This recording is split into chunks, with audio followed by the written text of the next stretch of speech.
চাকরির বাজারে এআই নিয়ে দুশ্চিন্তা। তবে জেন জি অর্থাৎ তরুণ প্রজন্মের কাছে এই পরিস্থিতি ভয়ের নয়, বরং হয়ে উঠতে পারে সুবর্ণ সুযোগ। অন্তত তেমনটাই মনে করছেন লিঙ্কডইনের সহ প্রতিষ্ঠাতা রেড হফম্যান।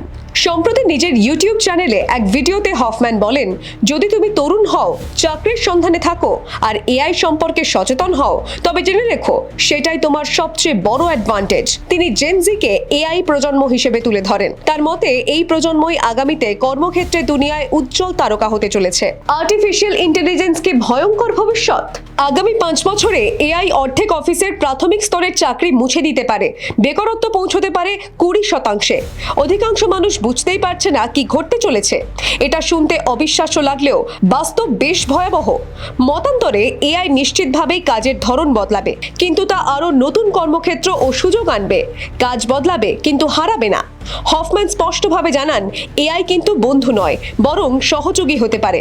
বন্ধুত্ব হলো পারস্পরিক সম্পর্ক, কৃত্রিম বুদ্ধিমত্তা কখনোই সেই মানবিক সংযোগ দিতে পারবে না। সবশেষে তার বক্তব্য, যারা ভবিষ্যতের জন্য তৈরি তারা শুধু প্রযুক্তির ব্যবহারই জানে না, তাকে কাজে লাগিয়ে ভবিষ্যৎ গড়ে তুলতে পারে।